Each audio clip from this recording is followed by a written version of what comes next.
ver a una señora y la señora dar detalles para que la persona que vive en la casa se enterase, pero detalles que era imposible que yo lo supiese. Y dile que detrás de una puerta que está ahí detrás hay una niña que está apoyada en un señor. Se va y trae una foto de su abuelo con su tía. La tía pequeñita estaba apoyada en el señor. A uno de los rostros más reconocidos del misterio en España, miembro y colaborador de grupos conocidos como Cuarto Milenio, Grupo EPTA, que se dedica a la investigación paranormal, escritor de múltiples libros, entre ellos el que tenemos aquí. Percibo cosas, mi cerebro las traduce a través de mis sentidos físicos, que son los sentidos con los que yo me puedo comunicar. Aquí hay un estudio, ¿no? Se me han hecho pues tags, resonancias magnéticas, me siguen investigando el cerebro y es gente de ciencia y las máquinas no se sugestionan. ¿Recuerdas cómo te sentiste? ¿Cómo fueron esas primeras impresiones? Tener la idea de que con 7 años te estás volviendo loco es terrorífico. Ahí no hay nada de sentirte un ángel ni un ser especial, no, te sientes completamente vulnerable, entonces pasé miedo, claro.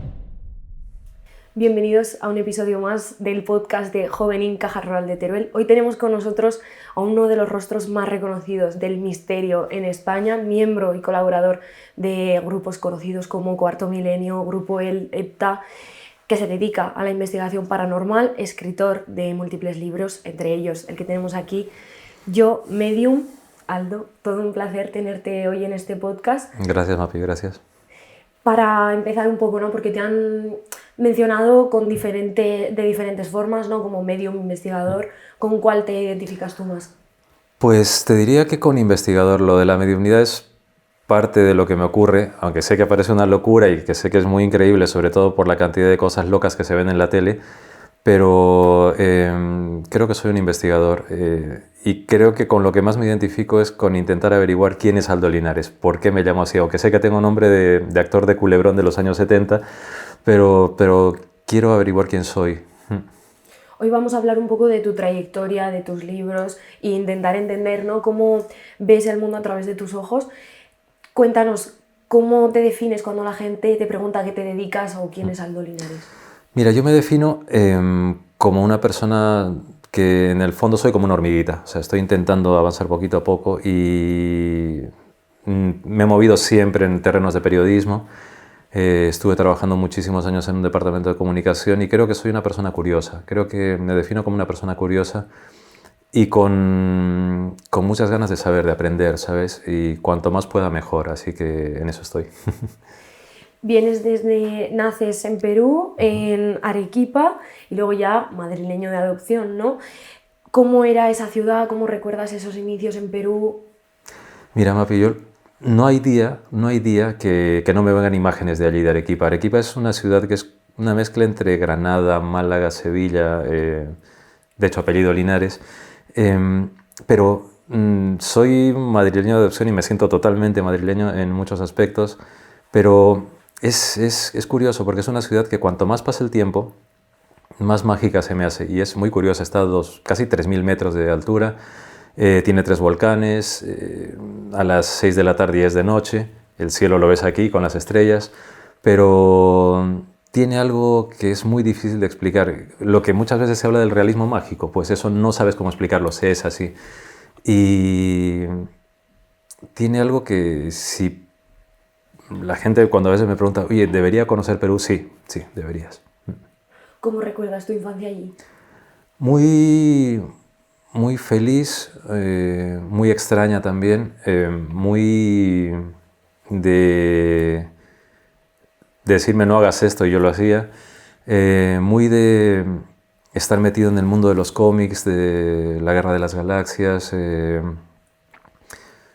de la música que me encantaba y recuerdo de robarle a mi madre discos y ponérmelos a escuchar, pero me metía en el servicio y escuchaba en el servicio la música porque me daba vergüenza que me viesen moviéndome como los cantantes, etc. Pero lo recuerdo todo con mucho cariño, ¿sabes? Recuerdo una infancia muy peculiar, eso sí. Desde niño creo que sabía que había algo más que estaba allí y que no sabía cómo explicar, pero que estaba. Tal y como describes, ¿no? Cómo era ese lugar, parece casi de cuento. ¿Qué crees que ha podido influenciar, ¿no? ese lugar en tu trayectoria luego posteriormente? Mucho, porque Perú, como Sudamérica, es un país y un continente de altibajos. Yo he tenido la fortuna de estar en una familia que me dio un buen soporte, ¿no? Y que no tenía los problemas, digamos, del Perú más desestructurado posible, ¿no? Pero me ha influido mucho en cuanto a que me ha hecho ver que el mundo es ancho y ajeno, ¿sabes? Porque no puedo evitar pensar lo que yo vengo del otro lado del mundo, aunque llevo 30 y tantos años en Madrid, pero claro, si ahora son las 10 de la mañana aquí, pues allí son las 3 de la mañana, entonces es como todo muy extraño, ¿no? Es como muy antiterraplanista. Antes de entrar más en profundidad, me gustaría que nos explicaras para entender mejor en qué momento empiezas a notar algo diferente en la gente que te rodea o a darte cuenta de esas sensaciones, ¿no? Fue con 6 años, 6, 7 años. Fue muy, muy extraño, ¿sabes? Porque cuando somos niños nuestra realidad se compone de muchas cosas, mezclamos todo, ¿no? Un niño mezcla sus sueños, la fantasía con la realidad, con cómo interpreta la realidad. Y a mí me pasaba eso, y además siendo hijo único más todavía. Pero recuerdo que tuve un sueño en casa, es una casa de 2 plantas, bueno, era una casa de 2 plantas, y había varios salones en la planta de abajo. Y uno de los salones era un salón de sofás rojos, yo jugaba mucho allí. Cuando yo era pequeño a mí me daba completamente igual el deporte, las motos, el tenis, me daba completamente igual. Yo jugaba con naves, astronautas, cosas así, superhéroes. Y en ese salón jugaba mucho. Y una noche recuerdo, además, siempre que lo digo es como, recordarlo es como volverlo a ver, ¿vale? Tal cual.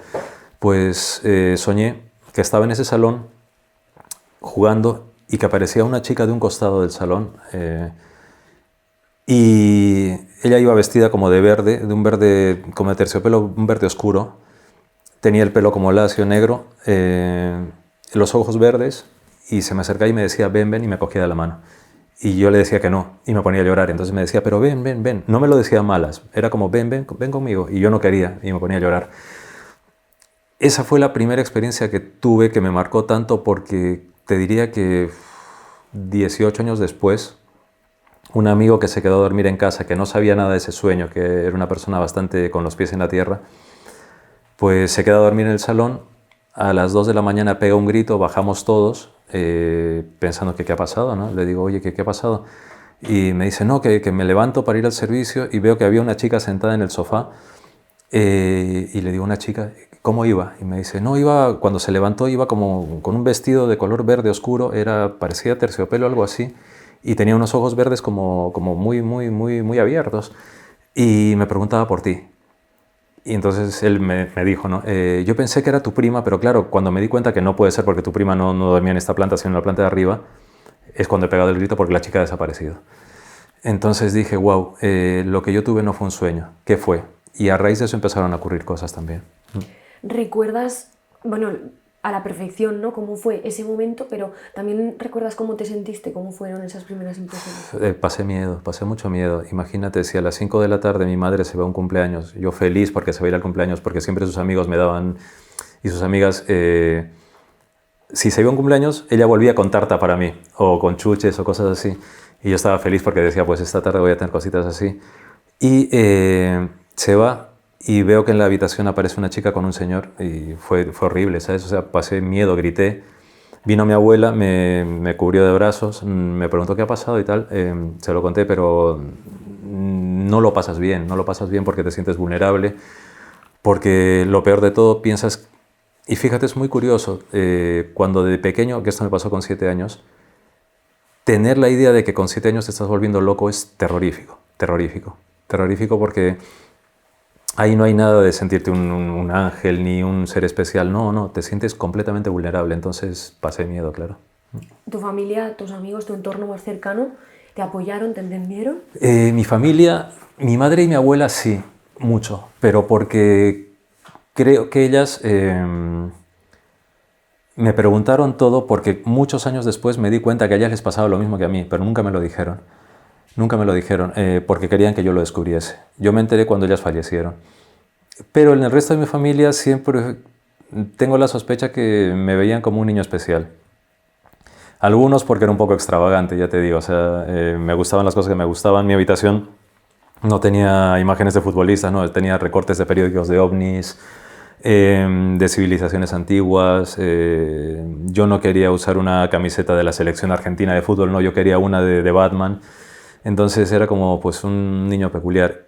Y había otra parte de mi familia que sospecho que me tenía miedo, porque era un poquito rarillo. Y a veces decía cosas que se quedaban un poco ahí como, ¿y este cómo lo sabe? Vemos que tu historia empieza muy lejos de aquí, ¿no? ¿Y qué es lo que te trae a España? Pues mira, yo vine básicamente porque cuando estaba allí pensaba, si el mundo es tan grande, ¿por qué me voy a quedar aquí? Me quedaba en la habitación de mi madre que tenía un ventanal muy grande y en el fondo se veían 3 volcanes que están inactivos pero que imponen.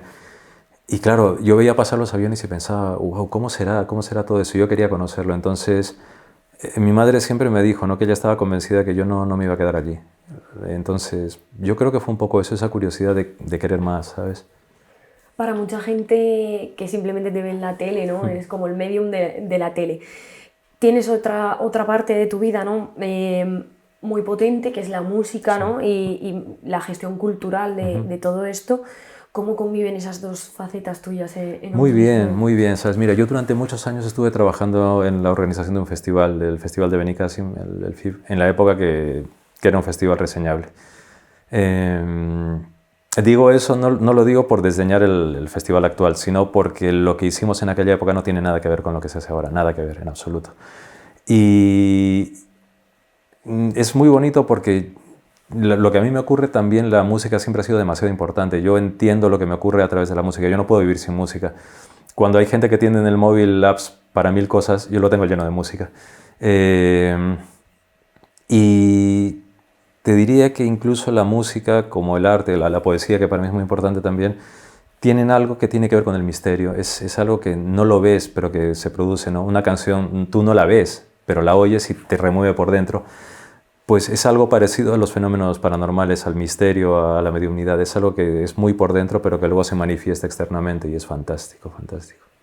¿Cómo dirías que es esa relación música-misterio? ¿Cómo cohesionan entre ellas, ¿no? Pues te generan una cosa importantísima que es hacerte sentir que eres tú. Hacerte sentir que cuando tú escuchas una canción, te mueves, se mueve todo en ti, sueñas, te imaginas cosas, tu mundo cambia, te imaginas a ti mismo en otro tipo de circunstancias, te sientes protagonista de la canción. Con el misterio es algo parecido. Cuando tú vives el fenómeno, sabes que es tú y solo tú lo estás viviendo. Y que por mucha gente que te venga a dar interpretaciones o te cuente cosas, tú has tenido una experiencia, como cuando escuchas una canción. Te dirán, va, pero si eso es solo una canción. No, pero tú has tenido la experiencia de vivir lo que esa canción supone para ti. Con el misterio es igual. Con el misterio te sientes, te preguntas qué es todo esto. Cuando una canción te golpea, te abres a todo y dices, wow, ¿qué es todo esto? ¿No?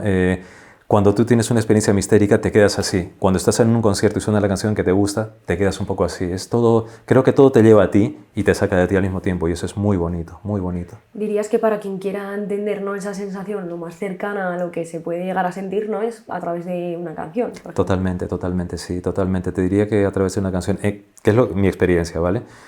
A través de una canción, a través de un poema, a través de una película, a través de... Te diría también de decir las cosas que sientes realmente, sí. ¿Quiénes son para ti tus principales referentes? Wow, en música muchos, pero te diría, te voy a dar nombres que me vienen, ¿vale? Federico Moura, el cantante de un grupo argentino que se llamaba Virus, bueno, se llama Virus, pero ahora siguen, él falleció, pero él era la clave. The Smiths, Kraftwerk, ¿qué más te puedo decir? Brian Ferry, bastante música electrónica, Plastic Man, el canto gregoriano antiguo, Hildegard von Bingen, Josquin, Cristóbal de Morales, Tomás de Victoria, el rockabilly, Siouxsie and the Banshees, es una mezcla de Alton Ellis, o sea, es una mezcla de muchas cosas, pero es muy bonito porque, ya te digo, no hay día que no pueda estar sin música, no necesito escuchar música, para mí es como muy, es vital, es vital. Junto a esta vertiente artística, musical, ¿no?, también convive lo que mencionábamos al principio, que aparece en tu vida el grupo EPTA, ¿no?, a ser un punto de inflexión en tu vida, a cambiar el eje, ¿no?, de tu vida pública. ¿Cómo es, cómo lo conoces, cómo entras en el grupo? Mira, EPTA para mí fue un antes y un después en muchas cosas. Lo que a mí me ocurre siempre he intentado tenerlo en un plano muy discreto, porque no creo que no hay que hacer show con estas cosas. Hay gente a la que le encanta hacer eso y que se ponen a hacer grandes cosas y tal. A mí no me gusta porque no me parece... Creo que el respeto a esto que me ocurre tiene que ser en el fondo y en la forma. Y cuando yo conocí a EPTA me maravilló que fuese un grupo multidisciplinar, es decir, no era solamente 3 personas que dicen que ven cosas, ya, no. O sea, ahí había físicos, psicólogos, arquitectos, periodistas, gente encargada del audiovisual, etc. Y me pareció muy bonito porque la parapsicología es un campo de estudio en el cual todos son hipótesis, porque nadie lo sabe exactamente. Cualquier persona que te diga que sabe todo de parapsicología y todo el misterio, miente, porque nadie lo sabe realmente. O sea, no sabemos por qué se dan estas cosas. Y cuando yo recuerdo compraba revistas, pues hablaban del grupo EPTA, del padre Pilón, que lo montó y tal, y pensaba, wow, o sea, es que es un grupo que está investigando esto. ¿Y quién me iba a decir que muchos años después, y además de una forma muy mágica, conocí a Sol Blanco Soler, miembro del grupo, y estuvimos hablando en un lugar en el que había muchísima gente y curiosamente nadie nos interrumpió. Tiempo después volvimos a coincidir en una circunstancia muy similar y nadie nos interrumpió. Y un fin de semana, un viernes, me llama y me dice, oye, que vamos a hacer una merienda en casa de Paloma Navarrete, compañera del grupo también, y si quieres venir. Yo dije, wow, o sea, me están invitando a una merienda, fantástico, voy. Fui, recuerdo que llegué, era en casa de Paloma, estaban sentadas Sol, Piedad Cabero, la otra compañera, Paloma, y me impuso mucho respeto porque son 3 personas pues, que son claves en el misterio hispanoparlante. Y de buenas a primeras, en una mesa llena de tortilla, canapés, queso, y yo comiendo muchísimo y muy feliz porque además son de hacerme comer mucho, ¿sabes? Aunque yo no soy de difícil convencimiento, pues me dice Sol, oye, que queremos plantearte que te unas al grupo. Y yo dije que sí. Y estaba encantado, ¿no? Entonces me dijeron, bueno, pues en breve vamos a tener una investigación, vamos a ir. Le dije, ya, genial, genial, fantástico. Y recuerdo que luego cuando salí de casa de Paloma y subí al metro, me miré en el cristal del metro y me entró un vértigo y dije, pero ¿qué has dicho, tío? ¿Qué has dicho? ¿Qué has dicho? O sea, porque para mí fue un salto al vacío. Dije, ¿cómo rayos puedo decir que sí si yo no puedo garantizar resultados? O sea, lo que a mí me ocurre no es una garantía de que si me llevas a un sitio yo te voy a decir que hay algo o no hay algo, no. Porque no depende de mí.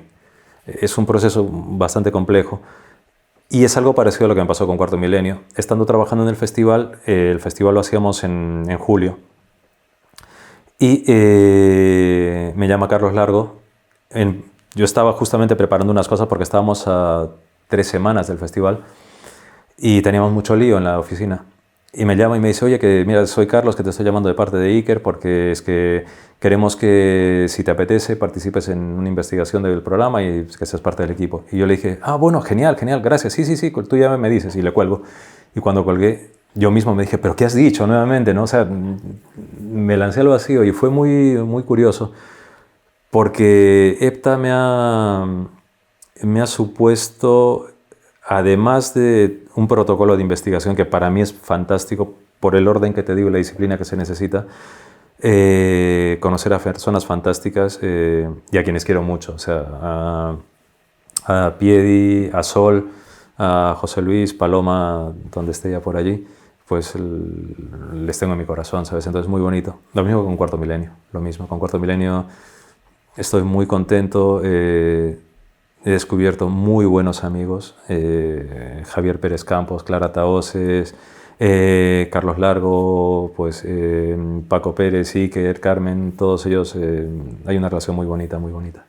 Ese miedo, pero al mismo tiempo esas ganas de querer lanzarte, ¿no?, a la piscina sin saber muy bien hacia dónde iba, ¿de dónde venían esas inseguridades o qué era lo que pensabas? Mira, Mapi, las inseguridades son del punto en que yo intento tener los pies en la tierra respecto a lo que me ocurre, ¿vale? Porque para mí la mediunidad no es un regalo divino, una misión cósmica que me han dado los seres de las Pléyades y todo eso. No es un una cosa tan hortera como lo que está saliendo de mucha gente que se dedica a esto, que dicen que hacen mediunidad cuántica. ¿Qué rayos es eso? Eso es un timo. O sea, todo el mundo habla de cuántica y nadie sabe lo que es la cuántica. Pues para mí la mediunidad, lo que a mí me ocurre es un proceso psicobiológico, ¿vale?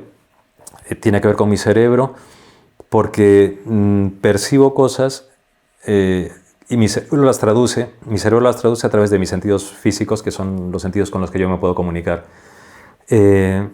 Pero desde muy pequeño yo quería saber qué me pasaba justamente por lo que te decía, porque tenía miedo a volverme loco.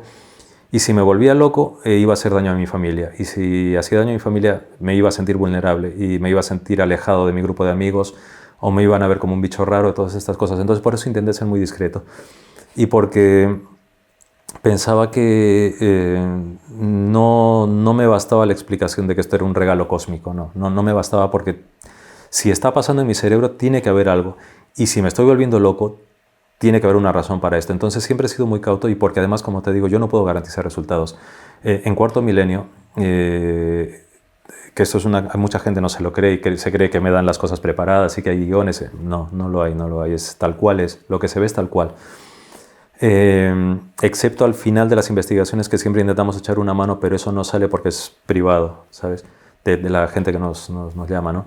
Pero con Iker hicimos el pacto de si yo percibo algo lo voy a decir, pero si no lo percibo también lo voy a decir. Y si hay, si no hay, no hay. No vamos a inventarnos cosas. Y con EPTA es igual. Entonces intento ser muy disciplinado por dos cosas básicas. Primero, porque me tengo que respetar a mí mismo. Y segundo, porque tienes que respetar a la gente que te está llamando, ¿sabes? Lo que no puedes hacer es como esos programas terroríficos norteamericanos que se ponen a insultar a los fantasmas, que hacen una cantidad de tonterías que dices, pero ¿por qué no te montas un mercadillo, vendes bolsos falsos de Gucci y te va a ir mejor? ¿Sabes? Que hacer esta tontería. Creo que en todo hay que tener una dignidad. Y sobre todo porque la palabra medium está tan denostada justamente porque los fantasmas de carne y hueso, que son los peores, se encargan de hacerlo así. Y justamente es lo que yo no quiero. Quiero aportar otra cosa. Claro, ¿qué aporta o qué importancia tiene, ¿no?, que se trate de un grupo, como tú mencionas, multidisciplinar, en el que hay profesionales de distintas áreas, ¿no?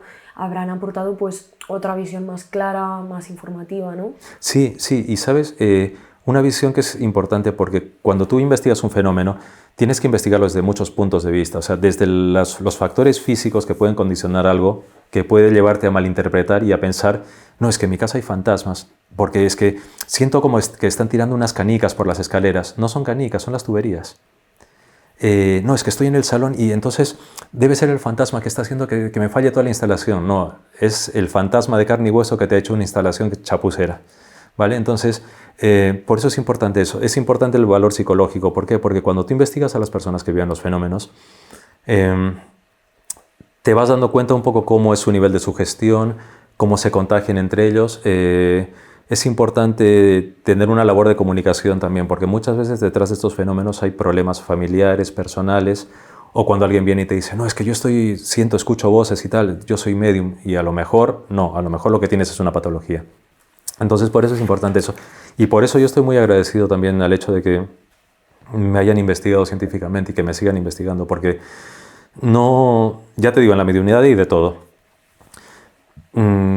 Pero lo que yo quiero es que lo que estoy haciendo y los libros sirvan para que la gente a la que le está ocurriendo esto de verdad pues pueda sentir una base donde apoyarse, no apoyarse en inciensos, porque al final el humo del incienso se va.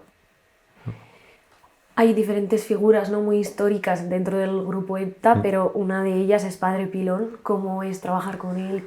Mira, el Padre Pilón era, porque ya partió, una persona de un carácter muy marcado. Fundó el grupo con la idea de hacer un grupo de investigación serio, a la manera que se estaban haciendo en muchos países, ¿vale? Y era una persona que, siendo religioso, siendo jesuita, tenía una mente muy abierta para estos fenómenos. Entonces esa mente muy abierta sirvió para que se pudiesen abordar los casos desde distintos puntos de vista que diesen un poquito de luz a determinadas hipótesis, porque en la parapsicología todos son hipótesis, no hay certezas. Y porque los fenómenos son muy esquivos muchas veces. A veces cuando la gente dice, no, es que yo quiero reproducir este fenómeno en un laboratorio, no vas a poder del todo, porque hay algo ahí que se escapa. Y el padre era muy consciente de ello. Y por eso seguimos manteniendo en EPTA varias directrices que él nos dejó. Una de ellas es que no vamos a investigar a lugares donde no se nos llama. Es decir, a nosotros no nos vas a encontrar en un sitio de Urbex trepando porque sí, no, no. No vamos a meternos en un psiquiátrico a llamar a espíritus de enfermos porque no tiene sentido. Y otra parte del protocolo clave es que nosotros no cobramos por las investigaciones que hacemos, ¿no? Porque no tiene sentido. O sea, EPTA se financia con otras cosas que hacemos, unas jornadas que hacemos en Madrid, pero creo que nos dejó un código de dignidad que es importante. También antes mencionabas a Paloma Navarrete, que falleció ya en 2022. ¿Cómo era trabajar con ella? Divertido, muy divertido. Paloma y yo éramos, digamos, los dos extremos de un sub y baja, porque Paloma era mucho más vehemente, más frontal que yo. Pero los dos compartíamos un humor negro muy peculiar. Y una cosa que me encanta es que siempre después de las investigaciones había gente que decía que seguramente meditarán, se tranquilizarán y tal.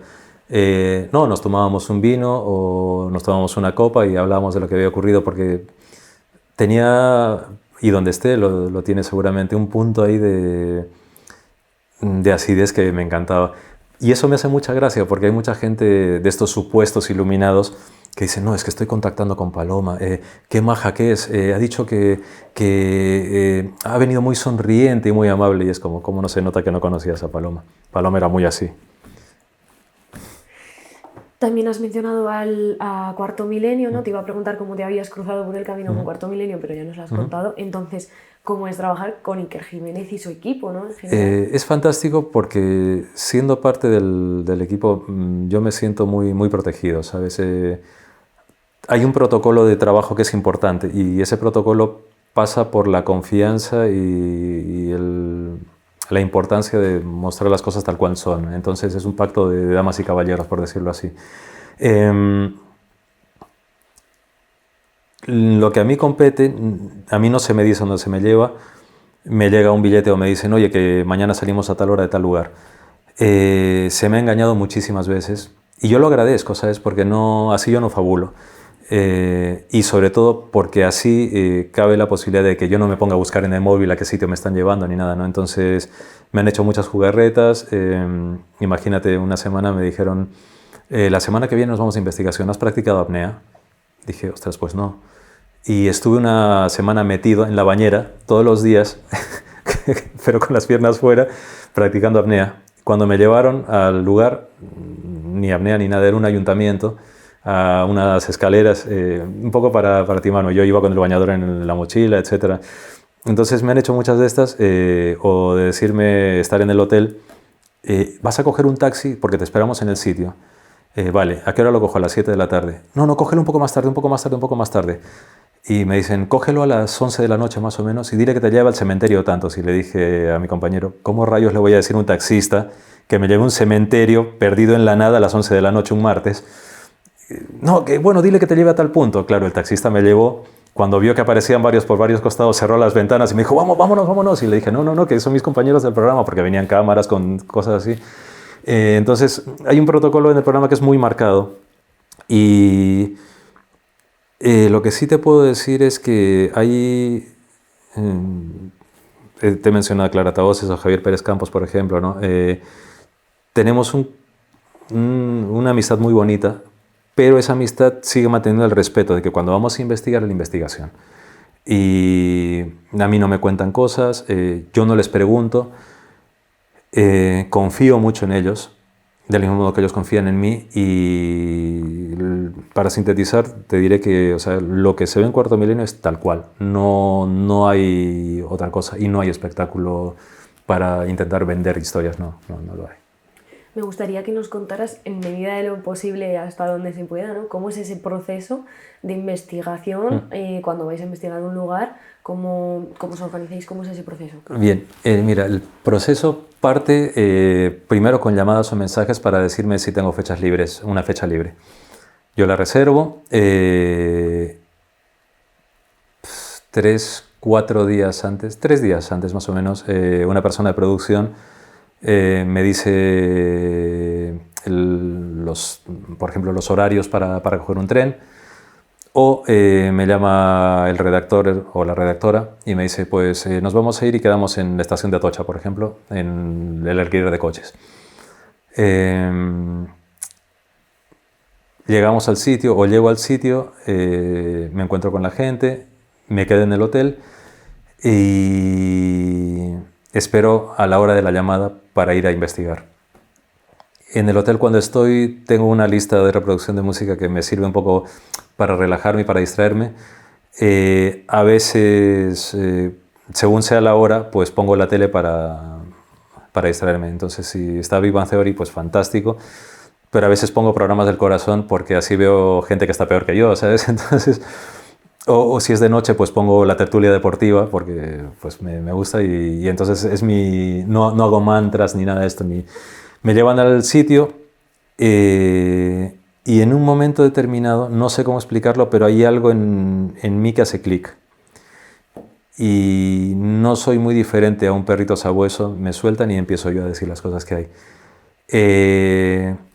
El redactor o la redactora me están acompañando en toda la investigación y yo voy contando las cosas, junto con los cámaras que son muy sacrificados porque algunas veces se han caído por seguirme los pasos. Y llega un momento en el cual se para y me cuentan, después de yo haber contado mi aporte, me cuentan lo que ocurre allí. Y es muy curioso, es muy curioso. Después de la investigación lo que hacemos es intentar echar una mano, como te decía, eso no sale en la grabación, intentamos echar una mano a la circunstancia y volvemos a los hoteles y yo no me llevo ningún espíritu encima, ni me absorben energía, ni nada, esas son tonterías. Duermo tranquilamente bien y al día siguiente en el desayuno lo comentamos. Yo mando unas claves porque lo anoto todo en mi cuaderno de campo. Y si toca plató, pues vamos al plató, hablamos. En plató vemos la pieza que Iker la ve por primera vez también y es muy bonito todo, muy bonito. Y todos nos quedamos con cara de empanados porque pues ocurren las cosas. ¿Ha habido algún caso que te haya llamado especialmente la atención con el que te quedes? Varios. Si te cuento 3 rápidos, ¿vale? Uno en solitario, uno con Hepta y uno con Cuarto Milenio. Con Cuarto Milenio me rompió completamente los esquemas estar en una zona de Extremadura y me llevaron a una zona de campo y lo que notaba era como algo muy antiguo, pero algo muy raro, no sé cómo llamarlo.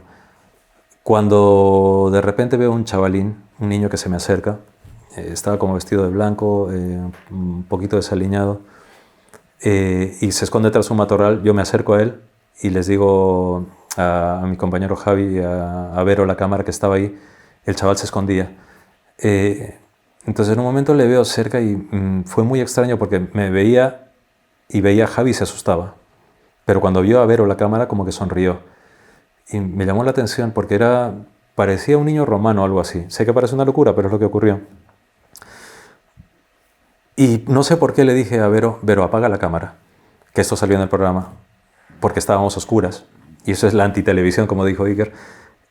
Y cuando se apagó la cámara, el chaval se acercó a Vero. Y nos miraba como diciendo, pero ¿quiénes sois? ¿Qué hacéis aquí? El chavalín intentó estirar la mano como para tocarme. Yo te lo juro que tuve, no miedo, tuve nervios, ¿vale? Y vi que se fue corriendo por una zona. Es que resulta que por esa zona mucha gente ha visto a ese mismo chaval. Ciclistas, gente caminando, gente de Seprona. Y me marcó mucho. Luego otra, con Hepta,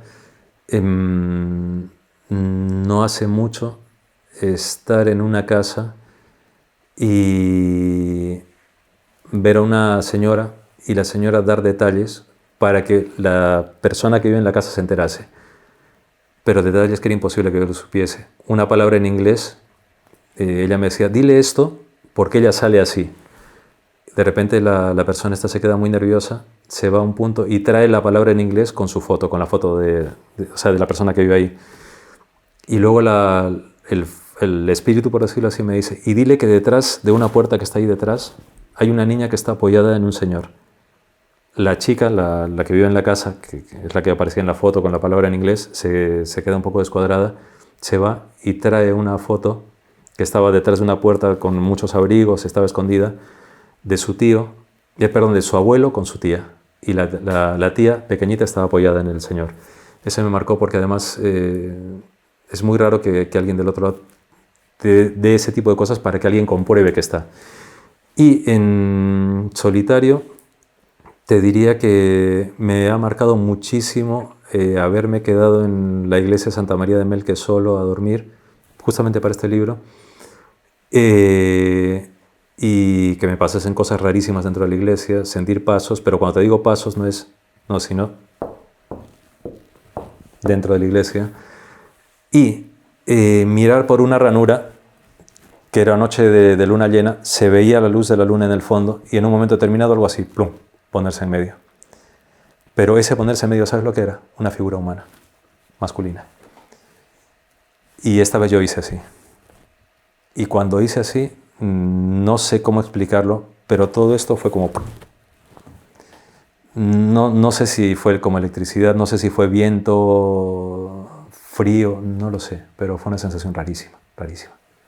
Claro, distintas situaciones, esta última en solitario, ¿no? ¿Cómo controlas tus emociones en estas investigaciones, en estas situaciones? En esta última fue un poco duro porque fui consciente que me estaba quedando en una iglesia donde estaba viendo excavaciones del CSIC, pero que en esta iglesia, que está vallada, no hay kilómetros alrededor, no hay nadie. Estaba completamente solo allí, en una zona de tumbas, en la propia iglesia, que la iglesia de Santa María de Melque es un sitio fantástico. Pues tuve nervios, recuerdo que llamé a Laura, mi pareja, y le digo, Laura, que me siento raro. Estaba afuera, veía la luna llena, un cielo fantástico, que también sale en el libro la imagen del cielo, y le digo, yo no sé, me siento raro. Y me dice, tranquilo, que va a ir todo bien. Y cuando me voy a meter en la iglesia siento aire por aquí, fuera. Cuando me giro tenía un murciélago así. Lo primero que me sé fue en el COVID. Dije, no, me voy a meter, porque además el bichín estaba así. O sea, te lo juro que lo veía aquí, el cuerpo, ¿sabes? Entonces me metí en la iglesia, cierro la puerta, toda a oscuras porque solamente tenía una vela, y cuando empiezo a caminar, a mi lado derecho, como acompañándome. Eran nervios, pero al mismo tiempo era como, wow, yo fui a esta iglesia porque me interesa mucho la investigación de lo sagrado. No lo religioso, sino lo sagrado, lo que en todas las culturas, desde tiempos inmemoriales, se está investigando. O sea, sabían por qué ponían los templos donde los ponían, sabían los chamanes muy bien por qué hacían las cosas que hacían en las cuevas, sabían muy bien por qué pintaban esos deditos en las cuevas, sabían muy bien por qué las antorchas se movían de una forma y eso parecían como pues, seres de otro lugar, ¿no? Entonces yo quería investigarlo y pasas nervios, claro, por supuesto, pero es un poco frustrante porque siento que estoy siempre cerca de algo que se me escabulle y que a lo mejor cuando me toque partir en una caja o hecho polvito, pues lo descubriré, quién sabe. Todo este recorrido y mucho más has querido plasmarlo, ¿no? En este tiempo en libros. En 2021 empezaste a publicar alguno de ellos. ¿Qué te llevó a querer plasmar, ¿no? estas historias en un libro y compartirlo con los demás? Te diría que me llevó el hecho de pensar que un libro... Sabes, cuando yo me muera, el libro va a seguir vivo.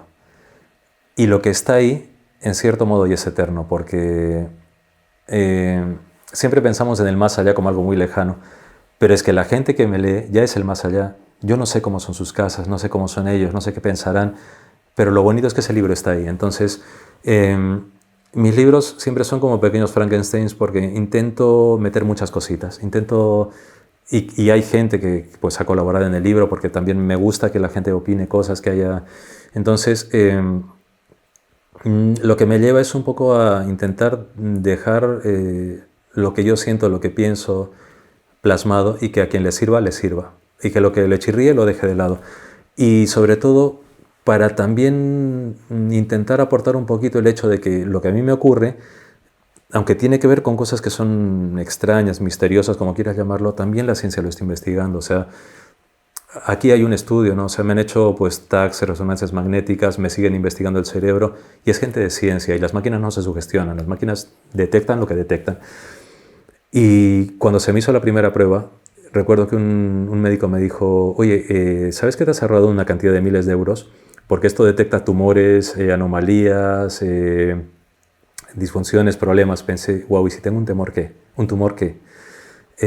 Entonces, si la ciencia me está investigando y se supone que mi cerebro, como me dicen, es un cerebro normal, pero no es normal, eh, está sacando cosas, quiero que eso sirva y que quede ahí. ¿Para qué? Para que dentro de unos años, en lugar de estar diciendo que te voy a espantar los espíritus con no sé cuántos inciensos y palos santos, no, que se enfoquen las cosas de otro modo.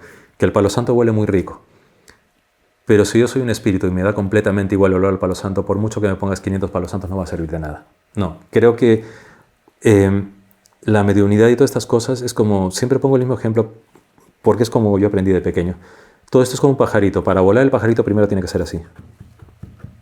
Los pies en la tierra primero. Y luego aprendes a volar. Pero eso de lanzarte al aire sería como Ícaro. Luego te pegas una buena y no.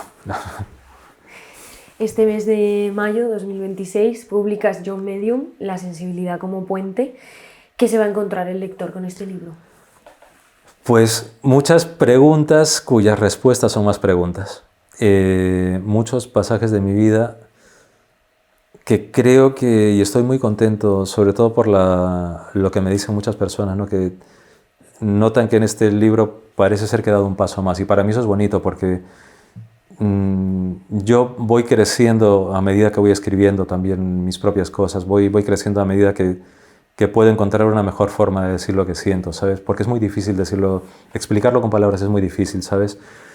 Y, y creo que es un libro en el cual también intento demostrar, no porque sea una necesidad, sino porque realmente siento que es así, que el misterio es cultura.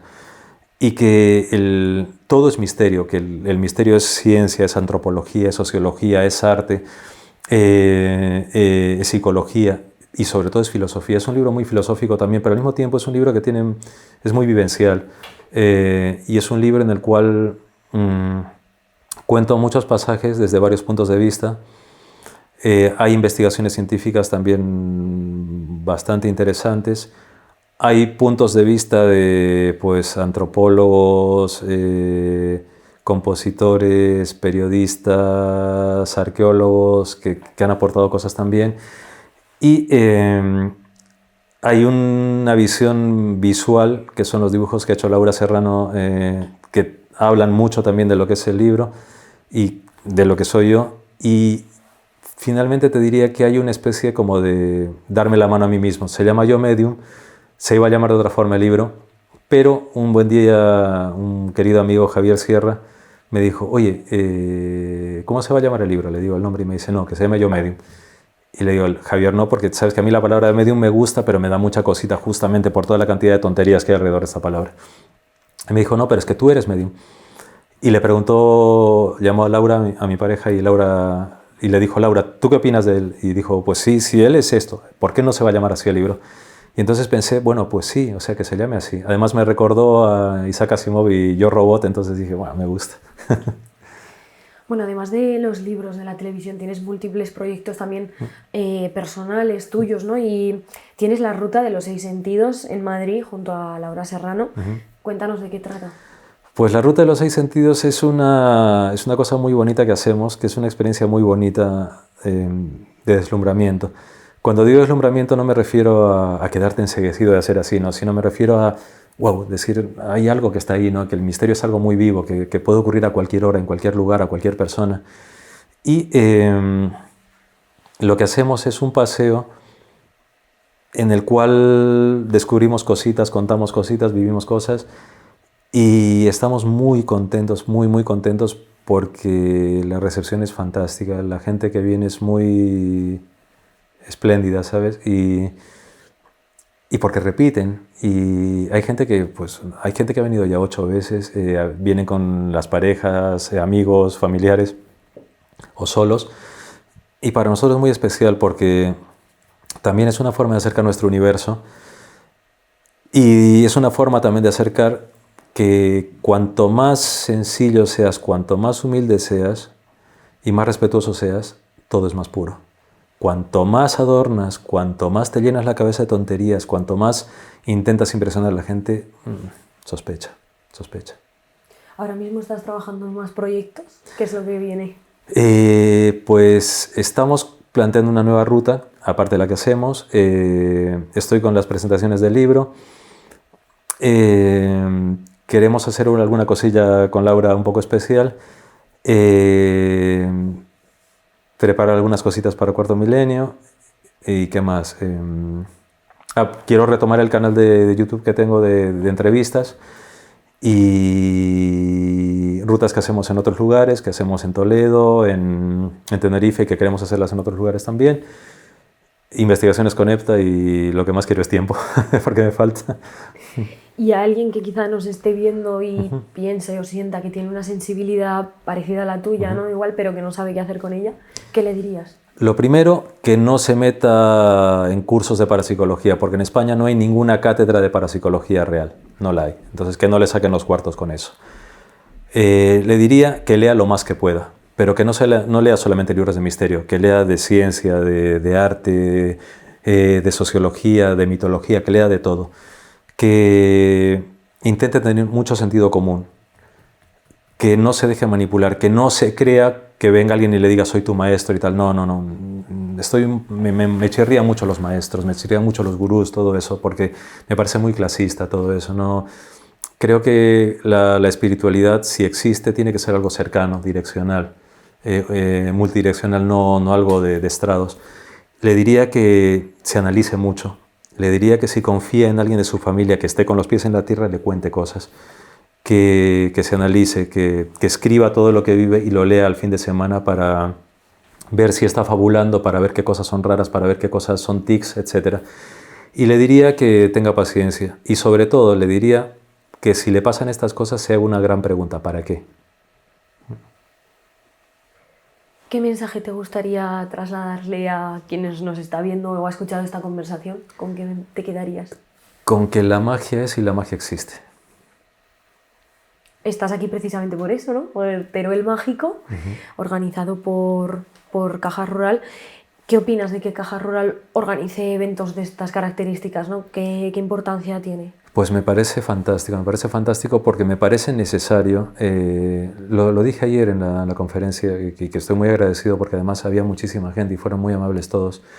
Creo que es importante comprender que el tiempo pasa y que nosotros somos producto de un tiempo, de una historia, somos un producto sociocultural.